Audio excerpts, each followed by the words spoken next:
Good afternoon to everyone joining this media availability. We're grateful, especially to members of the press who are joining during what is a very busy time. I'm Darin Mellott. I'm the chair of the Utah Economic Response Task Force, and I want to take just a moment to provide some background on the work of the task force. As many of you know, this task force was created 2 weeks and 2 days ago by Governor Herbert. It consists of private and public sector leaders, about 24 members of the task force, but in reality the reach is much greater as we've organized into several working groups and calling upon expertise around the state. Those working groups include a focus like essential services, critical infrastructure, industry outreach, finance, and housing. The task force established 3 initial objectives. The first was to consolidate and communicate business resources. That has been done on the coronavirus.utah.gov website business section. The second objective was to identify, assess, and make policy recommendations to all levels of government. And the third was to create a strategic plan, which the governor released last week and called Utah Leads Together, emphasizing that this is a plan for all of us. It's not just a plan for government. It's not just a plan for business. It's a plan for all Utahns because we all have a role to play in both flattening the curve of the virus and flattening the dip of the economic impact. At our Monday meeting, the task force asked, what is most needed now? And the resounding answer to that question was technical assistance to small businesses to avail themselves of the resources that have been made available. And so over this past week, that is where the task force has focused. As a task force, we also recognize that the Utah Leads Together plan is a dynamic plan and that it would need to adjust based on new and emerging facts. One of those adjustments was announced yesterday by Governor Herbert in his executive order dealing with residential rental payments. I mentioned earlier that we organized the task force by working groups, and our housing working group is led by Darin Mellott from CBRE. Darin and his team have been working in conjunction with the governor's office to address frequently asked questions about the governor's order. So now I'd like to turn some time to Darin to introduce today's lineup. Thank you, Derek. I apologize you can't see me at the moment. I'm having some technical difficulties with Zoom. Christina, if you're able to, there we are. Again, thank you. I just want to begin by saying that leaders in our state understand the importance of housing and formed a housing subcommittee as part of the efforts of the Economic Task Force. Today, we'll be hearing from a diverse group of industry leaders engaged to participate in that effort. We recognize that this time of uncertainty is putting the most basic needs of some Utah residents in jeopardy, and we're working hard to ensure that people know what to do and how to get help should they fall on hard times. The governor's executive order that was issued yesterday will provide an important protection for those most affected by COVID-19. This includes renters who were current on rent as of March 31st, 2020, or have tested positive for COVID-19 or suffered a loss of wages or job loss as a result of COVID-19, or has been subjected to a mandatory quarantine order by the Utah Department of Health. This protection will give folks some breathing room to secure resources available to them through a safety net that was greatly enhanced by the CARES Act.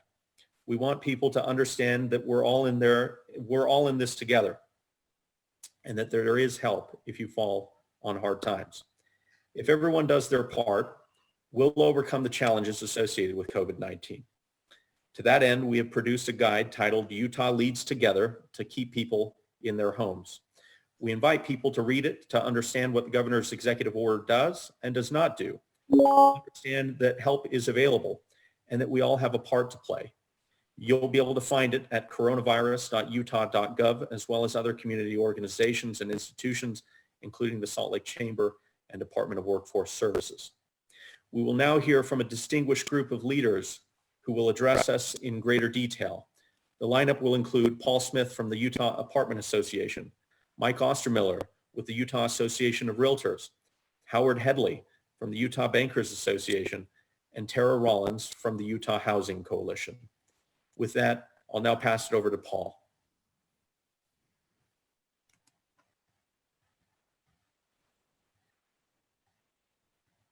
Thank you. My name is Paul Smith. I'm the Executive Director of the Utah Apartment Association. And in these challenging times, many housing providers and renters are understandably stressed. My goal is to provide information that can help you remain calm and be kind and professional to all you encounter. Yesterday, the Governor of Utah issued an executive order that has unfortunately been widely misunderstood and mischaracterized. I want to explain quickly what this order does and does not do. Number one, it is not a rent deferral order. Some people have been reporting that renters no longer have to pay rent. That is not true. Some people have been reporting that renters are going to be forgiven or excused of rent. That is not true. And last, it's been reported that this suspends or prohibits all evictions, and that is not true. This order is only a suspension of certain evictions for non-payment in Utah. It has nothing to do with deferring or forgiving rent. A full copy of the order is available on the website. Evictions for rent before April 1st, criminal activity, nuisance, or lease violations can proceed. This order is designed to cover the most vulnerable in our society, those who lost income or employment because of the COVID-19 crisis. It is very short term, only 45 days. Housing providers will be unable to evict anyone who can demonstrate that as a result of the COVID-19 crisis, they lost wages or lost a job. It does not create, require, or imply rent forgiveness. It simply gives the most vulnerable tenants more time to wait on their federal stimulus or unemployment before they pay the rent. Renters, please recognize that housing providers have expenses too, and pay your rent as soon as you are able. If necessary, utilize your personal resources, loans from friends and family, help from nonprofits and churches, and government programs to stay current on rent. Housing providers, be patient and accommodating. We are in this together. We are in the business of housing people, not evicting them. And in this unprecedented time, it is reasonable for us to work a little longer with the hardest hit. 80% of renters still have jobs and should be able to pay rent on time. You should only have to work with the hardest hit. In conclusion, we all have a role to play in COVID-19 recovery. The cycle of recovery includes 3 steps. Number one, the federal government is getting money into renters' hands so renters can pay rent. Number 2, renters are paying rent as fast as they can. And number 3, landlords are being a little bit more patient than usual on the hardest hit before getting rent, and then they are continuing to pay their obligations. We all have a role to play. If we all play our role, we will get through this together. Thank you very much. I now want to introduce Mike Ostermiller with the Utah Association of Realtors. Thanks, Paul. Let me just pick up kind of where you left off, Paul, and that is, I think the most helpful thing we can do is to provide as much clarity as possible in terms of what this order does and what the practical effect of it will be. So one thing is, it does not apply to commercial properties, to commercial landlords or commercial tenants. It only applies to residential properties. The second point is that landlords can still evict tenants even with this order for things other than the payment of rent. So if a tenant commits a crime or does commit another violation of the lease agreement, they could still theoretically be evicted. And then the final point, and Paul, you did a great job making this, but I want to reiterate it. There is nothing in this order that constitutes in any way, shape, or form rent forgiveness or rent forbearance in any way. The order is very, very clear that people still must comply with all of the terms of their rental agreement, which includes, of course, the payment of rent. The order does provide some protection to a small, narrow segment of the population. What it says is that if you can meet 3 qualifications. Number 1, if you're a renter and you're current with your rent as of March 31st. Number 2, you've lost a job or lost wages as a direct result of the COVID-19 virus. Or number 3, you've tested positive yourself for the COVID-19 virus. Then the order effectively pushes a pause button on evictions being brought against that very narrow segment of the population for 45 days. And the goal of that, the objective there, is to just wait and let's give the economy a little time to rebound so that those people can hopefully go back to work. Let's give a little bit of time for those people to get well-needed help from the federal government or the state government or from other sources. And then we hope that in 45 days when this order expires, that life will start to become normalized again. I think the final 2 points I would just make really briefly is we anticipate that the vast majority of tenants will continue to pay their rent in exactly like they always have done. And the vast majority of landlords will continue to pay their mortgage payments as if they've already, as they've already done. I think one of the things for me that has been most encouraging throughout this crazy last several weeks is that as I have had hundreds, maybe thousands of conversations with people all across the housing industry, involved at every level of housing, it's amazing to me how people have organically found creative solutions to these problems. Tenants are working with landlords, and landlords are working with tenants, and landlords are working with lenders, and lenders are working with landlords. And there are voluntary refinances that are occurring, and loan modifications, and changes and amendments to lease agreements. All of that is happening without government mandate, and it has been till now, and we anticipate that it will continue to happen. And we encourage everybody who's out there who's involved in the housing industry at whatever level to continue to do that, to work hard to find solutions so that we can help each other through these difficult times. And with that, I'll conclude my remarks, and I will introduce Howard Headlee, who is the president and CEO of the Utah Bankers Association. Howard. Thanks, Mike. Many people are surprised to learn that Utah is the 5th largest banking state in America. Our banks are some of the best capitalized in the nation, and that will be a great benefit to our state and its citizens. We know this crisis will end at some point, and so Utah's banks have developed deferral programs to provide individuals with a bridge to better economic times. We're also extending those same deferral programs to businesses, and we're providing them access to federal stimulus designed to keep people employed and paid during the next 2 months. For details of the financial resources available to Utahns, you can go to utah.bank. If everything works as designed and everyone does their part, we can get through this period of time well positioned for an economic recovery. Here's what that means. First and foremost, people need to follow the health advice they are receiving and stay at home. This will minimize the duration of this crisis. Second, we want to get relief where relief is needed. If people don't need relief, please don't pursue it. These resources are finite, and you'll be taking relief from someone who truly needs it. That's wrong, and I'll remind everybody that making any false claims to a bank is a crime.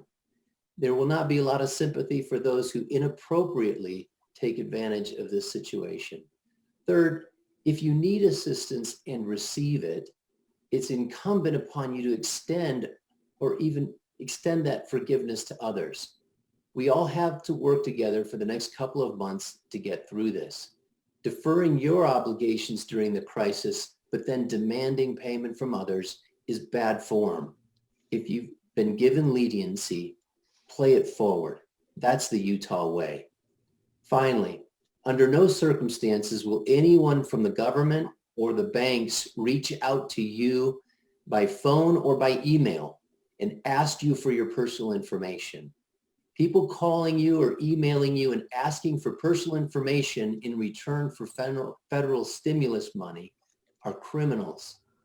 If you have any questions, please reach out to someone you trust, reach out to any bank, ask a question. We don't want to see any victims of fraud during this crisis. Working together, we can get through this as quickly as possible and position our economy for a strong recovery. Thank you for doing your part. And now I look forward to hearing from an important community partner, Tara Rollins at the Utah Housing Coalition.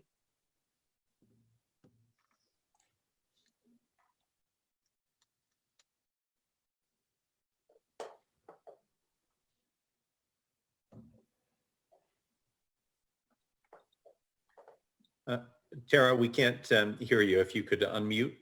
Oh, sorry about that. Thank you, Howard. Yesterday's announcement was a relief for countless tenants who have been affected by coronavirus. From the beginning, Utah Housing Coalition's message has consistently been pay your rent if you can. And if you cannot, absolutely reach out to your landlord to make arrangements and pay what you can. Communication is key during this stressful time for both tenants and landlords. For many of you who have been affected by either losing your job, hours cut, or becoming sick, you may have never asked for help in the way of food, rental assistance, or other programs that may have your household during hard times. So where does one start? Dial 211 or visit their website, 211utah.org. This is a statewide information and referral service.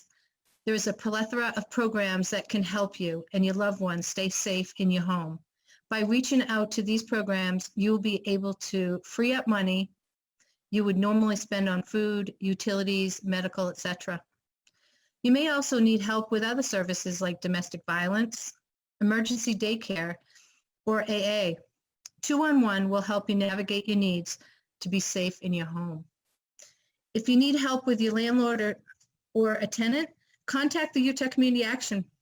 They provide landlord-tenant mediation, can help you work with landlords to develop a payment plan, establish a move-out schedule, or mediate evictions. The key is to begin the process yourself and start the communication to see what your options may be. Services can be accessed by calling 801-359-2444. In addition, Utah Community Action is one of the many agencies that offer case management services for temporary rental assistance. If you need legal help, the Utah State Courts Self-Help Center provides free legal help to people who do not have a lawyer. Services can be accessed on their website, utcourts.gov self-help. There are many legal clinics also available that can answer legal questions to assist with legalities of agreements or stipulations if you should have those questions. Any of these services mentioned can be accessed by dialing 211 or accessing their website. Google is amazing. The key for everyone, tenants and landlords alike, communicate options and alternatives. Document any and all communications. And lastly, cooperate with any and all provisions that you make. We're all in this together. We want everyone to be safe during this uncharted time. Please maintain your housing so you can stay home with your loved ones. Thank you. Thank you, Tara, and thank you to Paul, Mike, and Howard as well. With the conclusion of Tara's comments, we'll now make the group available for questions from the media. Christina, can you please open the floor up so that we can take questions? You bet. So let's see, I think I just unmuted everybody, which maybe wasn't a good idea. Feel free to mute yourself again or chime in with a question. We do first have a question from Emily Means at KPCW from the chat. And she said, how do you prove your finances have been negatively impacted by COVID-19?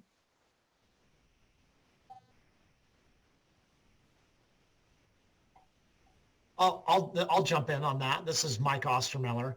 I think the language of the order will say that if a tenant has lost their job or lost wages as a result of COVID-19, then they would be protected by the evictions freeze. And so what I would anticipate would happen is what happens most of the time, where they will have a good open line of communication with their landlord. Their landlord will say, give me some documentation that just shows that you've lost your job or that you've suffered lost wages as a result of COVID-19, and we'll work with you to move forward. So I think it's as simple as them just providing some basic documentation that will show that to their landlord.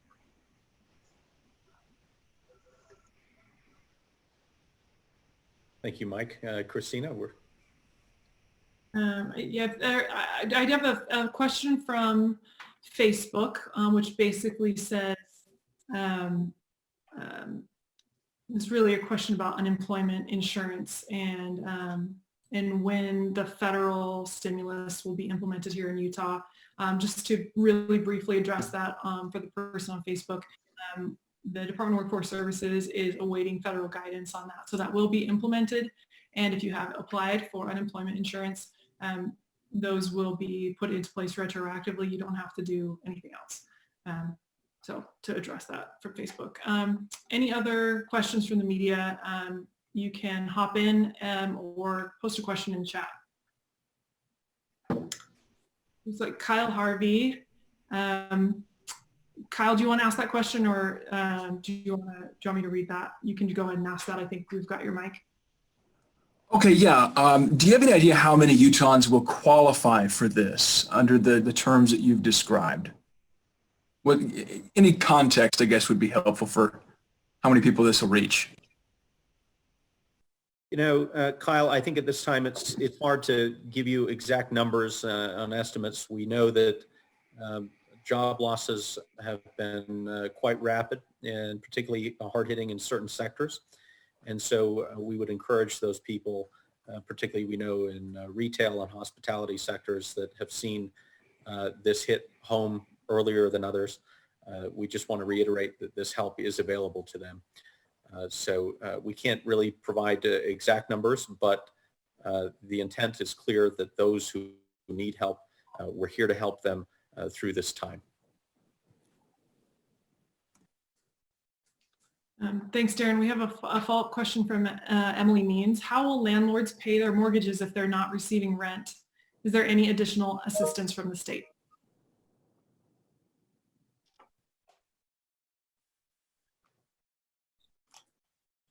That's a good question. I think it's a thoughtful question, and there's a lot of different programs out there for folks to draw from. First of all, most banks, if their mortgage is with a bank or a depository institution, we have deferral programs in place, like I said, and so they can get relief there just from a 3-6 month standpoint. But there are also a number of programs, small business programs, where they can receive assistance from the state, but most of the programs are federal programs, and we're in the process of rolling those out as well. So again, there is relief for people at every point in this chain of reaction to the virus. It's just important that we focus that relief where it's needed. And I think that goes to what Mike was saying about rent. If you've lost your job or wages, then there's relief available. But otherwise, people should pay their rent so that their landlord can pay their mortgage, and we can avoid any kind of credit or liquidity issue. Also, Christina, it's Mike. Is it all right if I jump in on that as well? Please. I think, again, the most important point, maybe if there's any takeaway from any of this discussion today, it's that the nice thing that the governor has done in this order is that he has not absolved or eliminated a tenant's responsibility to pay rent. I think that's the single biggest misunderstanding. And I've gotten several hundred questions in the last 24 hours about that. And the questions are always much like the one that was just asked. Well, if tenants don't have to pay their rent, what does that do to a landlord who still has to pay a mortgage payment? Or what does that do to a landlord who's relying on that rental income as part of their retirement or as part of their income, or they need it? And so again, we just keep coming back to the point of saying the order does not absolve the tenant's responsibility to pay rent. So the tenant should still pay their rent and the landlord should still pay their mortgage payment. The order just says that the landlord has to wait 6 weeks in that very narrow scope of instances in order to file an eviction. That's it. So we hope that the vast majority will still pay their rent and the vast majority of landlords will still pay their mortgages. Christina, it looks like Emily had a follow-up question that the Utah Leads Together plan puts the recovery phase many weeks out, more than 45 days. If people are still out of work, what's the long-term care plan for renters? And the CARES Act only provides a one-time $1,200 payment, which is just 1 month's worth of rent for some. I would just begin by correcting that to say that the CARES Act provides much more than just one-time payment. And in fact, the social safety net has been bolstered significantly. In fact, for 4 months, the CARES Act will provide an extra $600 in unemployment assistance. For an average worker, that will bring them up to about 100% of wages. So the idea with the order is to account for this gap in time between when the safety net can kick in for these folks. The idea is that the safety net can carry them through the hardest period, and then as the economy recovers, that things will begin to stabilize as they always do. So I would just say that there is a safety net there that's meant to address this period beyond 45 days, and the CARES Act goes a long way to bolstering that safety net.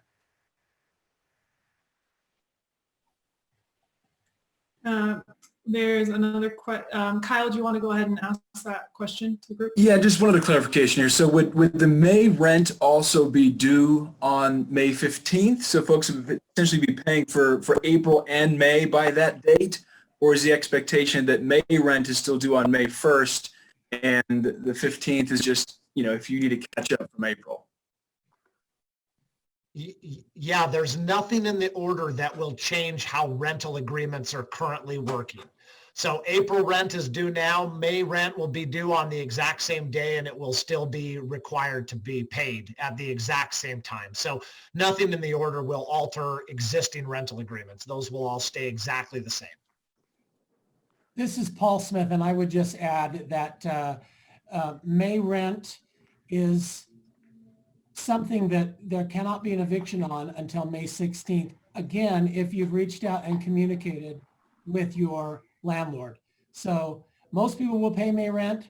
If you can't, work with your landlord, because on the 16th of May, if you haven't worked with them, they can begin eviction.